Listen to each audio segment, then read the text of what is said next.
जिम्मेदारान, भारिप बहुजन महासंघ के तमाम जिम्मेदारान, वंचित बहुजन आघाड़ी के तमाम जिम्मेदारान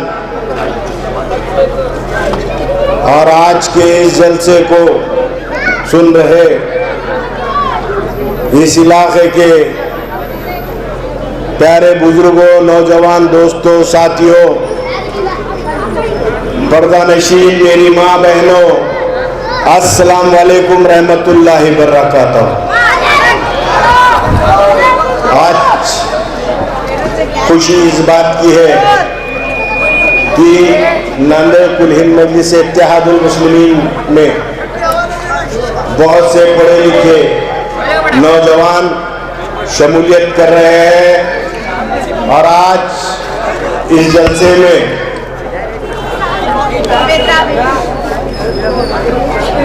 नांदेड़ शहर के एक पढ़ी लिखी, एक अच्छी शख्सियत आज आप तमाम लोगों के मौजूदगी में कुल हिंद मजलिस इत्तेहादुल मुस्लिमीन में शमूलियत की डॉक्टर हकीम खान पठान साहब, मैं आपका और बाकी जो दीगर नौजवान अलग अलग इलाकों से मजलिस में शमूलियत लेने वाले हैं, आप तमाम लोगों का खैर मकदम करता हूँ और आप लोगों का इस्तकबाल करता हूँ। आज के जलसे में नांदेड़ उत्तर के शहर सदर जनाब इसके अहमद साहब और उनकी तमाम कमेटियों को भी नामजद करना है। मैं आप तमाम जिम्मेदारों को मुबारकबाद देता हूँ। वक्त की कमी है, इसलिए शमूलियत और जिन लोगों को तौसीक़ में लेना है, इंशाअल्लाह ताला मेरी तकरीर के बाद आप तमाम लोगों को दिए जाएंगे। और आज आप लोगों के दरमियान में अल्हम्दुलिल्लाह जिस तरह से बातें हो रही थी पिछले 2 साल के अंदर कि रियासत महाराष्ट्र के अंदर जिस जगह से, जिस शहर से कुल हिंद मजलिस इत्तेहादुल मुस्लिमीन जहां से उसकी शुरुआत हुई थी और वो मजलिस आज खत्म हो गई है, तो मैं अल्हम्दुलिल्लाह आप लोगों की मौजूदगी और ये टीवी चैनल वालों से गुजारिश करता हूं कि अपने कैमरे थोड़े पलटा दो और बतला दो वो बेईमानों को, वो मुनाफिकों को कि आज अल्हम्दुलिल्लाह मजलिस इत्तेहादुल मुस्लिमीन वापस यहाँ पर उसी तरीके से उससे ज्यादा ताकत में यहाँ पर खड़ी है। मैं कहना चाहता हूँ कि आज हम क्या चाहते हैं, जो लोग मजलिस में थे चले गए, वो दलाल थे, वो मुनाफिकीन थे और जमात मुनाफिकीन और दलालों की वजह से नहीं चलती। अगर जमात चलती है तो वो आप जैसे बहादुरों की अल्हम्दुलिल्लाह शहर नांदेड़ में अभी जिंदा लोग हैं जो मजलिस को छात्रस्तान कर भी आज भी मजलिस की सभाओं में जब से खड़े होकर उसकी तकरीर सुनती है। अरे आज हिंदुस्तान के अंदर, आज मुल्क हिंदुस्तान के अंदर तालीम याफ्ता और पढ़ी लिखी अगर नवी जो पीढ़ी है, आने वाली जो नस्लें हैं, हकीकत उन लोगों को अगर सियासी स्टेज कहीं मिल रहा है तो कुल हिंद मजलिस इत्तेहादुल मुस्लिमीन में मिल रहा है और मेरे कायद आज बैरिस्टर असदुद्दीन अवैसी साहब की वजह से मिल रहा है। आज आप जानते हैं नांदेड़ की अवाम को ज्यादा बताने जैसी जरूरत नहीं है। पिछले 30 और 35 साल के अंदर हमारे पास हमने जिन लोगों को चुन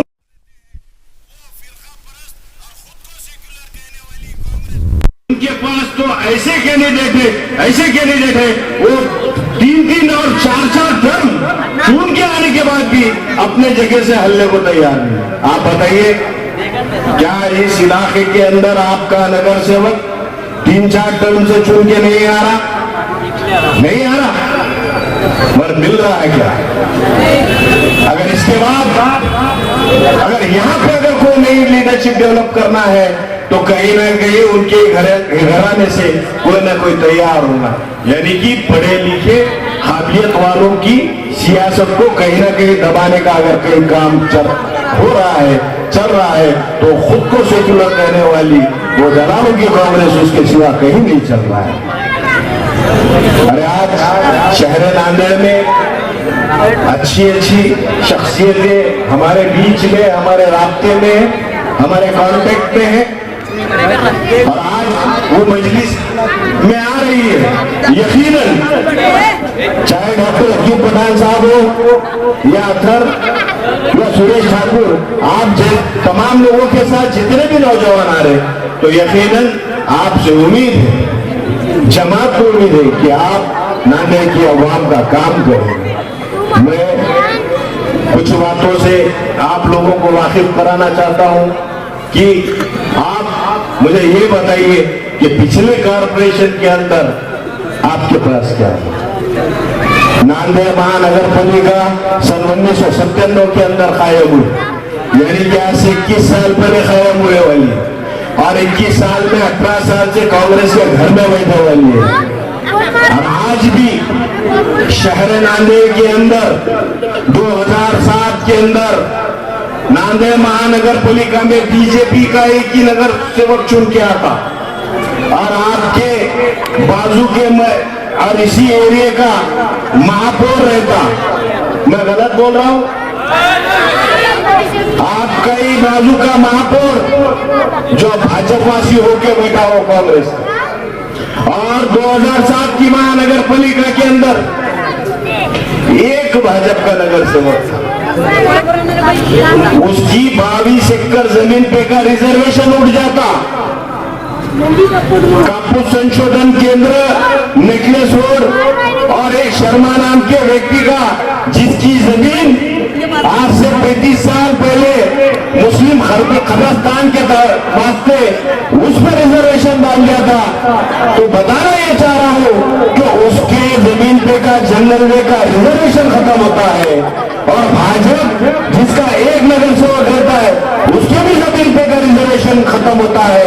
अगर खत्म कुछ नहीं होता है तो अफसोस इस बात का है कि शहर पीर बुरान के ऊपर जो लाखों रुपए खर्च करके जो बनाए गए इन पे का महानगर पालिका खत्म नहीं होता। क्यों नहीं होता है? आप बताइए, क्या बताइए, आपकी घर पट्टी कहीं कोर्ट में चलती है या आपको घर बनाने का इंसान के जिंदगी का मकसद एक खूबसूरत घर होता है। अगर आप घर बनाने के लिए अगर लोन के लिए अप्लाई करते हैं तो क्या आपकी घर पट्टी चलती है? वहां क्या लोन मिलता है आपको? नहीं। पिछले 10 साल से स्थानिक स्वराज्य संस्था का आमदार कांग्रेस का, नांदेड़ जिले का खासदार कांग्रेस का, नांदेड़ जिले में 4 आमदार कांग्रेस के और नांदेड़ महानगर पालिका में 73 नगर सेवक कांग्रेस के हैं। यानी कि 18 साल से सियासत और सत्ता इनके घर में। ऐसी क्या वजह है, ऐसी क्या वजह है जो महानगर पालिका इस एरिया से नहीं उठता? बताइए। ये जातिवादी की सियासत करने वाला अशोक चौहान, ये कांग्रेस का खासदार। मैं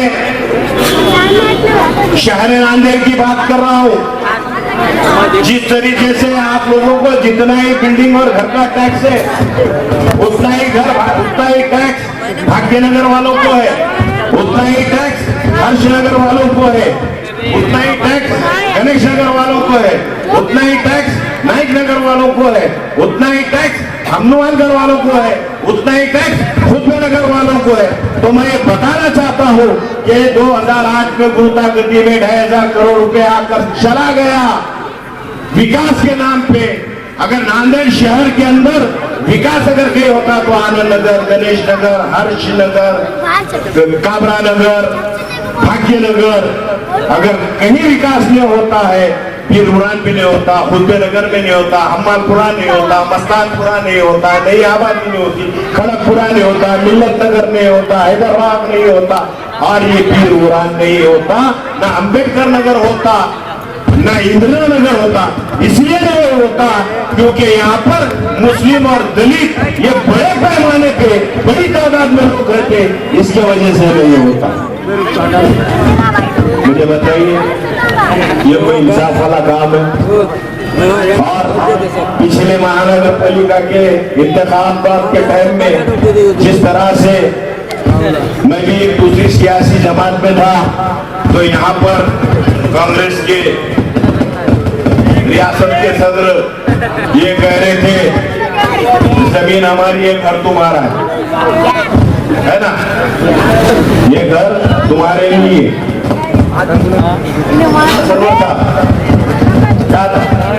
ये जमीन हमारी है, घर तुम्हारे, कभी भी खाली कर सकते। तो आज इस जलसे में स्टेज से चैलेंज करता हूँ, सही में तुम खासदार है, सही में तुम रियासत है, महाराष्ट्र के सदर है, तुम में हिम्मत है तो पूरा गिरवा तो क्या एक मामूली सी पान पट्टी वाले को निकाल के बता दो फिरोज वाला सियासत छोड़ने को, सियासत छोड़ता ये गुलर हत्या बहुमत और ये सुनने वाली जमात का नाम मजलिस इत्तेहादुल मुस्लिमीन नहीं है। जिस तरह से सवाल करोगे जवाब इंशाल्लाह उसी जबान में देगा। अगर ज्यादा हमको छेड़ो मत, मजलिस किसी को छेड़ती नहीं और छेड़ने वाले को छोड़ती नहीं। पीर बुरान वालों, फिक्र करने घबराने की जरूरत नहीं। अल्हम्दुलिल्लाह 24 घंटे मजलिस आपके दरमियान में रहने को तैयार। आज गुजारिश करता हूँ कि ये जो नई नस्लें हैं, ये पढ़ी लिखी तालीम याफ्ता नस्लें हैं, अगर इन लोगों को अगर कहीं मकाम मिल रहा है सियासत में स्टेजों के ऊपर, तो ये वंचित बहुजन महाआघाड़ी जो बन गई है उसकी वजह से हो रहा है। तो ये नौजवानों को हिम्मत अफजाई करो, ऐसे पढ़े लिखे नौजवानों के पीछे आप रहो, आपकी दुआ की जरूरत है। अगर आप नहीं गए तो इंशाअल्लाह ताला जिस तरह से ये जो माहौल इस देश के अंदर पैदा किया जा रहा है वो नहीं होने वाला है। अरे वंचित बहुजन आघाड़ी, भारी बहुजन महासंघ और कुल मजलिस इत्तेहादुल मुस्लिमीन की युति क्या हो गई, आघाड़ी क्या हो गई, ये राष्ट्रवादी कांग्रेस, बीजेपी, शिवसेना और अखिल भारतीय कांग्रेस कमेटी, इनके पेट में टूटने का काम चालू हो गया। पिछले 70 सालों में इन लोगों ने क्या किया और क्या दिया, ये सवाल मेरा है। अगर यहाँ पे मैं बात अगर करूं तो देवूर नाके के ऊपर जो हम तालीमी शोबे में पीछे हैं, एजुकेशन में हम बहुत पीछे हैं, स्पोर्ट्स में हम पीछे हैं, यानी कि यहाँ का नौजवान शहर नांदेड़ का नहीं बल्कि हिंदुस्तान का हर दलित हो, मुस्लिम हो या ओबीसी हो, हर शोबे में पीछे। इसकी वजह है क्योंकि घरानेशाही का राजकारण चल रहा है। इसलिए इनकी अगर आपको मोनोपोली अगर हमको तोड़ना है तो यकीनन आने वाले 2019 के असेंबली के इंतखाबात हो या पार्लियामेंट के इंतखाबात हो, आप लोगों को ये वंचित बहुजन आघाड़ी के साथ खड़े के जिस तरह से इस मुल्क के अंदर जो हुकूमत सिर्फ जिलों का, स्टेशनों का नाम बदल रही है भारतीय जनता पार्टी, तो इंशाअल्लाह ताला आप तमाम लोग मुत्तहिद रहेंगे और ये वंचित बहुजन आघाड़ी रहेंगे इंशाअल्लाह ताला। ये खाली देश शहरों के जिलों के नाम बदल रहे, इंशाअल्लाह ताला 2019 में भाजपा की सरकार बदलने का वादा आप लोग इतिहाद से। और जो जिन लोगों को वंचित बहुजन आघाड़ी की वजह से पेट में दुख रहा है तो उसकी वजह ये है क्यों आज पिछले 70 साल में कभी इतिहास नहीं हुआ, पिछले 70 साल में कोई इतिहास नहीं हुआ। आज कुल हिंद मजलिस इत्तेहादुल मुस्लिमीन के सदर अलहाज बैरिस्टर असदुद्दीन अवैसी साहब, भारी बहुजन महासंघ के संस्थापक अध्यक्ष आदरणीय बाड़ा साहब जी अम्बेडकर साहब और ऐसे दीगर 18 पकड़ जाती 18 समाज के लोग आज एक आघाड़ी बनाए हैं, जिस आघाड़ी के वजह से बीजेपी, शिवसेना इनकी तो नींद हराम हो गई है, इनके तो पेट में दुख रहा है, मगर ये कांग्रेस और राष्ट्रवादी कांग्रेस इनका भी धुआं होने सिवा नहीं रहेगा, ये वादा और लेकिन आप लोगों को दिलाने की गया है। अरे आज हमने क्या आघाड़ी की, अरे हम क्या विकास को लेके, विकास के एजेंडे को लेकर चल रहे हैं। तो पिछले 2-4 दिन पहले गुलिस्तान दिनों में आपने देखा है रियासत तेलंगाना के अंदर असेंबली के इंतखाबात होते हैं और 119 जगहों के ऊपर नहीं बल्कि कुल हिंद मजलिस इत्तेहादुल मुस्लिमीन अपनी 8 जगह लड़ाती है। सिर्फ 8 जगह हमने लड़ाया है। तो हमारी एक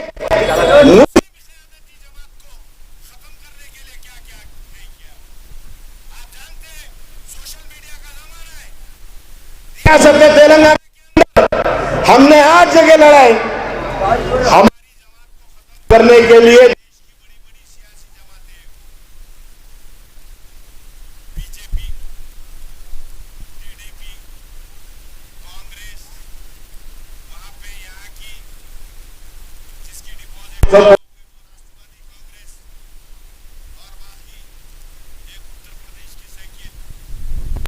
ये क्या चल रहा है? एक क़यादत खत्म करने के लिए आप इतने लोग एक साथ क्यों? क्या वजह थी? अरे नांदेड़ के 23 नगर सेवक, मुस्लिम नगर सेवक अपने आका का ने मुंह खोलने को तैयार नहीं। एक ऐसा वाहिद बेबाक खासदार है जो 100 करोड़ लोगों की नुमाइंदगी करता असदुद्दीन अवैसी साहब और उनकी जमात को खत्म करने के लिए आप ये मंसूबे तैयार करते। और इनके साथ साथ ये योगी मोदी, वो बीएनडीआई कांग्रेस का राजकुमार जिसने 54 साल का नौजवान ने शादी तक नहीं किया, राहुल गांधी, उनके साथ साथ माहौल स्कूल के अंदर कैसा बनाया गया है। ये बेईमानों के साथ साथ एक गवैया है, एक वो चंदा पार्टी, वो प्रतापगढ़ी और उसके साथ साथ वो कन्हैया कुमार, इतने लोग मिलके मजलिस को खत्म करने वाले। मजलिस का खत्म होना वो अल्लाह के हाथ है और तेलंगाना के अवाम के हाथ है। और सिर्फ पिछले 4.5 साल में जिस तरह से पार्लियामेंट के अंदर मुस्लिम, दलित, ओबीसी और पिछड़े जाति के लोग जिनकी आवाज उठाते हैं, वो हमारे कायद को, उनकी जमात को, उनके एमएलए को, उनके आमदारों को गिराने के लिए ये इतने चंडाल चौकड़ी वहां पर भी। बताइए में 8 की अहमियत है? बेबाक नुमाइंदगी करते इसकी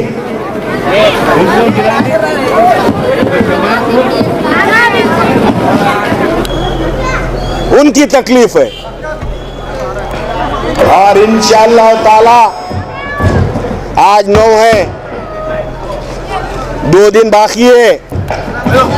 इंशाअल्लाह ताला ये योगी, मोदी, शाह और वो 54 साल का राजकुमार राहुल का, इन्हें तो क्या, अरे इंशाअल्लाह ताला अल्लाह के जात से उम्मीद है 2 दिन के बाद तुमको तुम्हारी औकात दिला देंगे इंशाअल्लाह। वो बहादुर कौम तेलंगाना की इंशाअल्लाह ताला, इंशाअल्लाह ताला 2 दिन 36 घंटे का इंतजार है। और यहाँ बैठे हुए तमाम नौजवानों से गुजारिश है, 11 तारीख को 12 बजे गिद्दी क्रेशर मीरी दारुसलाम पे आ जाना इंशाअल्लाह ताला।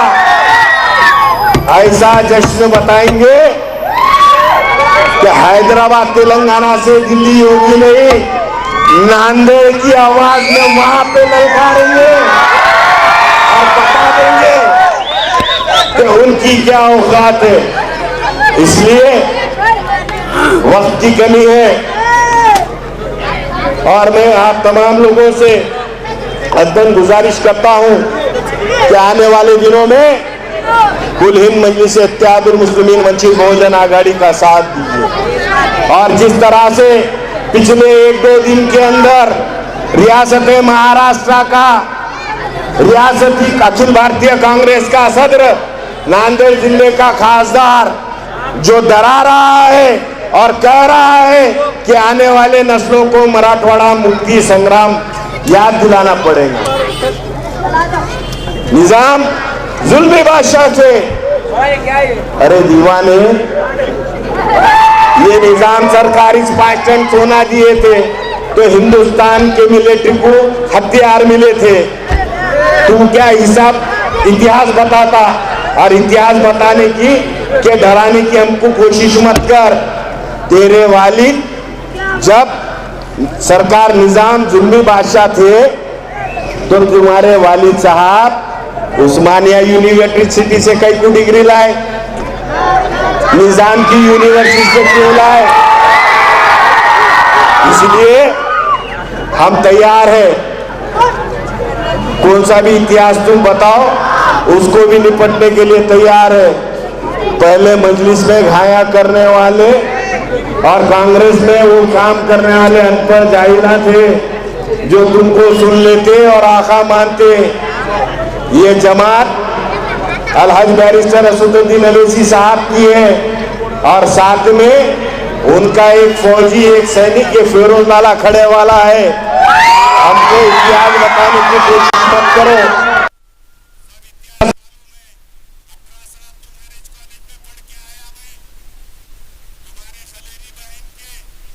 हर की जमात से आया, इनकी बहन और इनके नांदेड़ जिले के खासदार, इनके बड़े दादा शरद पवार से सीख के आया हूं। मेरे को इतिहास बताने की कोशिश मत करो, वरना ऐसा इतिहास बताऊंगा जैसा तुम नांदेड़ में पैठन से भाग के आए ना पनागजी, इंशाअल्लाह ताला वहां पैठन को वापस जाना पड़ेगा। मजलिस को छेड़ो मत और हमको डराने की और कोशिश करो मत। सबका इतिहास मालूम है, किसने क्या किया और किसने क्या नहीं किया, मगर हम नहीं बोलते थे तो इसका मतलब ये मत समझो कि हम बुज़दिल है। जब जमात तुम्हारी खलेरी बहन थी, आप जमात जवाला बोलते ना जिसको, शोला बयान करती, उनकी जमात में हो, इसलिए ज्यादा कांग्रेस के सेवकों को तुमको भी बोल रहा हूं, मुल्को और इसके साथ आप तमाम को बंधु अमरार वाला और यहाँ के तमाम मजलिस के कार्यकर्ताओं, जिम्मेदारों को कह रहा हूं, कोई इज्जत से आया तो मान सम्मान दो, खड़े से बात करा तो खड़े से बात करने की कोशिश करो, बैठ के बात करता है तो बैठ के बात करने की कोशिश करो। अगर ज्यादा खड़ा आया तो आड़ा करो फिरोज लाला साहब। और यही चैलेंज करने यहाँ पर आया हूँ। और यहाँ के जो मजलिस से नाराज है, जो मजलिस से चले गए, किसी दलाल किसी मुनाफिक की वजह से आप लोग चले गए, तो अल्हम्दुलिल्लाह आप आ जाओ, ये स्टेज तुम्हारे को देने के लिए फिरोज लाला तैयार है। और ये जो कांग्रेस की क़यादत को मानते हो उनको, उनसे भी गुजारिश करूंगा, आ जाओ। फिरोज लाला यहाँ पे पब्लिक में बैठ के तुमको सुनने को तैयार है, मजलिस के स्टेज पे आ जाओ। इसलिए आप तमाम लोगों ने मुझे अच्छे से सुना, वक्त की कमी है, 2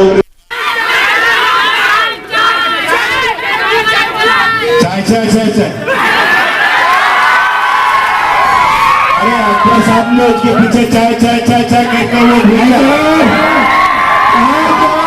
असद साहब ने मित्रों बोल के वो भी भुला दी। अब कुछ नहीं रहा, इसलिए यहाँ के नौजवानों से अकबर साहब और मजलिस का एक हदिया बनता है, वो अकबर साहब का खुद का नारा नहीं हो, मजलिस का हदिया। तो मेरे साथ एक बार पूरी ताकत से, पूरी शिद्दत से नारा दो।